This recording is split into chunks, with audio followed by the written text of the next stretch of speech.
What is up, everyone? Welcome to the Secret Restaurant Podcast. I am Nate Hoyle. So I've been doing a little project with the podcast where I have been isolating all the times that I talk about books and then making separate clips of those where it's just a clip of me talking about books. And I talked about more books than I realized. I'm kind of proud of it. I've already had like maybe 10 that I've isolated, usually from one episode or maybe from 2 episodes. And there's plenty more to choose from. I don't think I'm going to do all of the older recordings because I was a little bit monotone.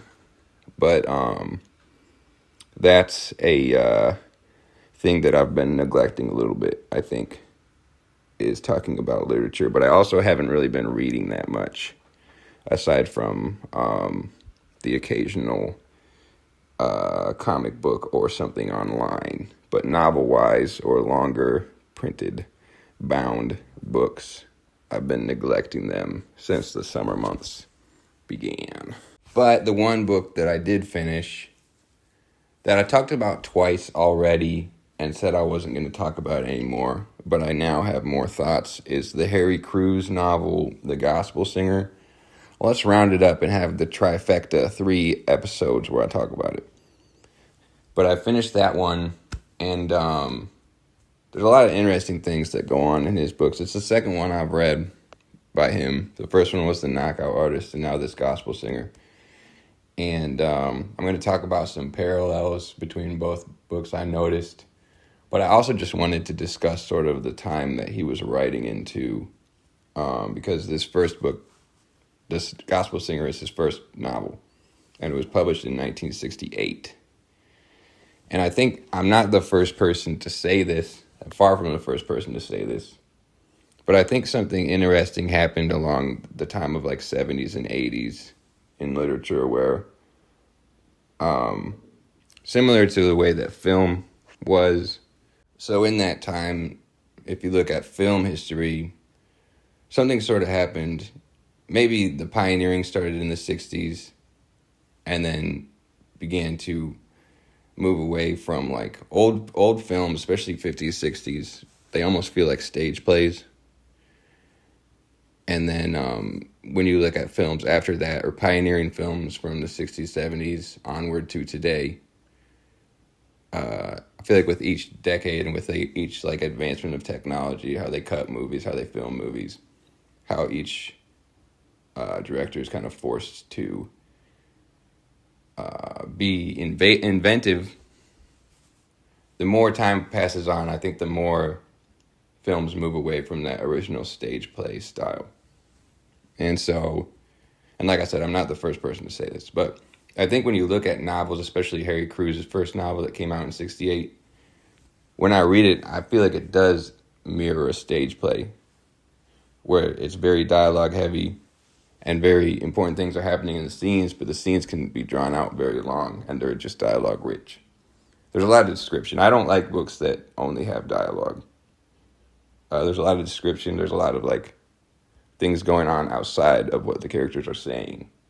But that being said, you can tell that this book was written in a time where like entertainment was also a lot more drawn out in its scenes and slower in its scenes, focused on what the characters are saying, as opposed to like a chase scene, action scene. So yeah, I suppose that was one thing I was thinking a lot. Because this book, although I think it's very gritty realism, and it's to the point, the language isn't necessarily overly flowery, although if you look at the actual vocabulary used, his vocabulary is interesting, but his sentences aren't overbearing, if that makes sense. But there were a few times, and I think I had a similar issue with The Knockout Artist, where there would be like lulls, or kind of chapters would feel like they were going on too long, or I would have a hard time focusing on the middle of the book particularly.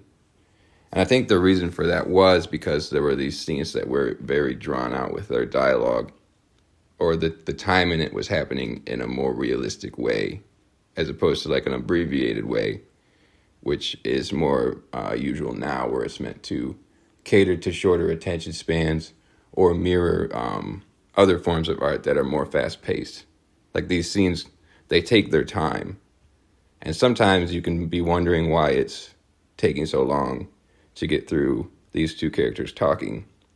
But then like the little gems within it get revealed, and it's like very impactful what you're learning. I don't know if that made sense, but a couple more things with the themes of the book, because I'm not going to spoil the ending, or I'm not going to talk about after maybe halfway through the book or whatever I talked about last time.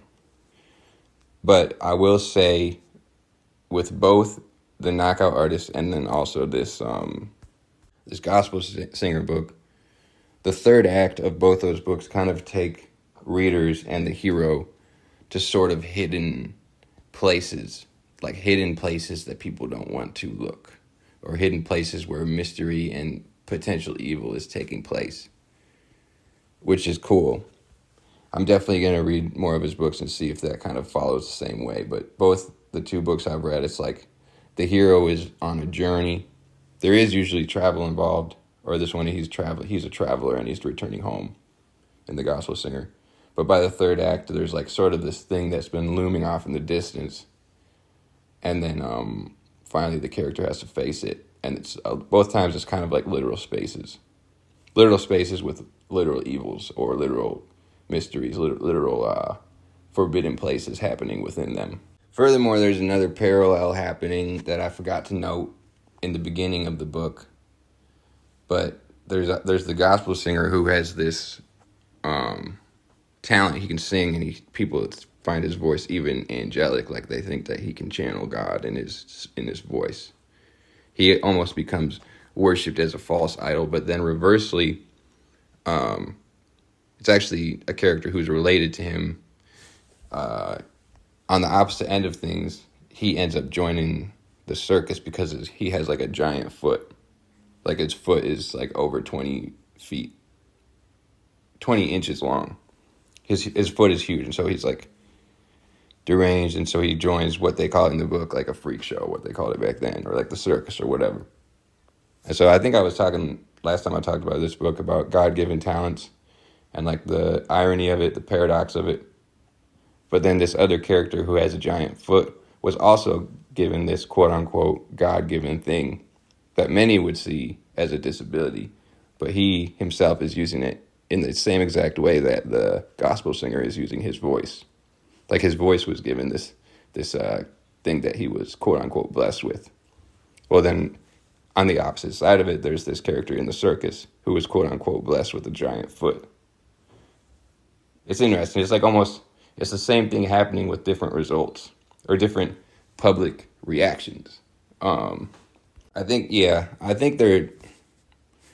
I'll probably read other ones. I don't know if this was my favorite. I liked the Knockout Artist more, and I don't even think people consider the Knockout Artist his best book, so I'm going to have to check out some more by him, see what else is going on with his vast bibliography. Dude, you know what's funny? Because I've been complaining about my back. I had to go for a doctor's appointment, just like a normal thing. And they measured me out. It was my first time getting measured in like a really long time, probably since over a year since I've been home. And I literally am an inch taller now. I'm an inch taller than I was like on my driver's license, like my whole life. That just proves how I've been having horrible posture for way too long. That's why the damage was taking so long to recover. That's crazy. I mean, I always knew in pictures I slumped or slouched, but it was literally like more than an inch more than I was last time, like 1.1 inches taller. Just because of how much better my posture is now. That's crazy. Yeah, that was pointless. Just a little bit about me. You got to put yourself into everything, right? You got to put your heart and soul and spine into everything you do. But yeah, I went back to that newsstand, my favorite newsstand. I think that's just what I'm going to do when I'm trying to pass time. My most memorable time doing it was I had to take my dad's car in for something, and he wasn't able to do it, so I was going to wait in the or he asked me to wait in the waiting room or whatever. And so on my way there, because I knew I was going to be sitting there for like an hour or two, I went there and I found like a journal of literature, and then just read it sitting in the waiting room. I don't like seeing how people are claiming reading in public is performative. Like, that just proves to me that people are just too addicted on their phones. Because really, it would be way weirder for you to be just sitting there doing nothing. Sitting and staring ahead like a trained killer. Prepared to stand up and start marching wherever they say to march. But yeah, I went back and I perused the whole aisles of it, finally stumbling upon the entertainment section. And Rolling Stone magazine had put out an honorary issue for Ozzy. So I was like, of course, that's the one. I kind of like that idea of just picking out one instead of subscribing to something. Just like going there in the newsstand, just picking something different every time. By the way, that was terrible news about Brent Hinds, man. I've been a Mastodon fan for like 15 years, 16 years. I mean, yeah, when I was in high school, although I didn't like dress all heavy metal all the time, I feel like heavy metal was kind of 95% of my personality. I would like spend whole weekends looking up bands on YouTube. And Mastodon, as far as like when I was coming up, their first album was like in 2003. But like when I was coming up and getting into heavy metal, all those bands, whether they've broken up or whether they kept playing up until 2025 or through playing today, of all those bands, Mastodon was one of the best for sure. Their sound is like undeniable. You know it's them. Nobody sounds like them. And it's probably partially because they have the three singers. But with this Brent Hinds guitarist, who unfortunately passed away last week, I think I had known this, but now that he's showing up on my feed more, he was a banjo player first. And so it kind of changed the way that he plays guitar. And I guess that was just something that I hadn't really thought about. But now that I listen to Mastodon songs or see him playing solo, see him playing riffs on Instagram and YouTube and stuff, it's like undeniable. Like his guitar tone like kind of made that band as far as the instruments go. And he was my favorite singer in the band too. Yeah, man, I feel like musician deaths just hit me real hard. I feel like musicians who I enjoy their music when they pass away anytime, but especially unexpectedly, that's the worst, man. Because I feel like if I had to pick one type of art that I could consume, it wouldn't even be reading. It would 100% be listening to music. That's always been my favorite. So I did a lot of spinning Mastodon all last weekend. I love the Hunter album. I think that one's underrated, probably because it's like the most poppy of the albums that I've heard by them. I love that one. Once More Around the Sun is great. And then I ordered Crack in the Sky on vinyl because I didn't have that one, which I had heard it a million times. That was their breakout album. And I remember when I used to listen to late night heavy metal music video, whatever it was on, Fuse or something, that music video was on every Headbangers Ball or whatever it was, where they're all astronauts. But anyway, that was a bummer. There was all that drama where he got kicked out of the band or quit the band or whatever happened. And then I was on like Facebook or something. I think all that drama happened maybe in the spring. And then when I was on Facebook, I saw Mastodon do the post because I liked them on Facebook. Because back when I was in high school, I liked a million heavy metal bands, and I still have all the ones on there that I liked, even if I don't really remember them. But Mastodon was one of them. And I saw them post about it like 20 minutes after they posted. I was like, that can't be real, man. Yeah, tragic. But anyway, I can't remember if I said this, but I got the Rolling Stone Ozzy Memorial issue that basically just covers his whole career. It's almost like a biography with pretty cool pictures and stuff. And I read through a lot of it. I mean, being a fan, I knew a lot of it. Anyway, And I like read his autobiography, so there probably wasn't too much stuff in there that I hadn't already kind of read at some point. But the pictures were very cool, and I didn't get to the end with like his final show or all of that, so I still need to read some more of the magazine. But shout out to Rolling Stone. They have a bunch of Hunter S. Thompson old Rolling Stones at half price books. I thought about getting them. They're actually not that expensive, but the way that Rolling Stone was published, even in the 70s when they'd been printing a while, it's basically like a newspaper. It's not like the glossy pages that they have today. So like even if it's been contained in like a piece of plastic, they still kind of look shredded. And I think a lot of the Hunter S. Thompson stuff, I have like so many of his huge volumes that chances are anything I would find in a Rolling Stone copy, instead of reading it on the page, I would just go find the book that it's in and read it that way. But you know, the weirdo collector in me can't help but think about like teasing the idea that I want to buy something just because it's like rare. I went and found the Rolling Stone Ozzy Osbourne tribute just to see if there's anything else I want to say about it. And man, looking at this, I must say the obvious: print has come a long way since those newspapers, because the pages are beautiful, all glossy, pretty thick cardstock. I wonder if it's special because of it being a tribute edition. But it's not like glossy like I remember old magazines being too. It's almost like a smooth but rough material to it. It's almost like a photograph material, but like not as sticky, if you remember photographs.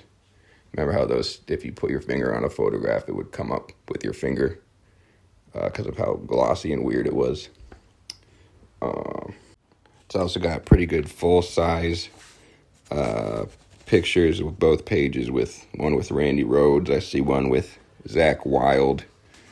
So maybe that was the theme, having the guitarist. You know, his guitarist was always so important. Having the guitarist be on a full notable page. Yep, there's one with Tony Iommi. Yeah, this is really cool, man. There's like the center section is almost all double page photos with just like a little tiny text on it to describe it.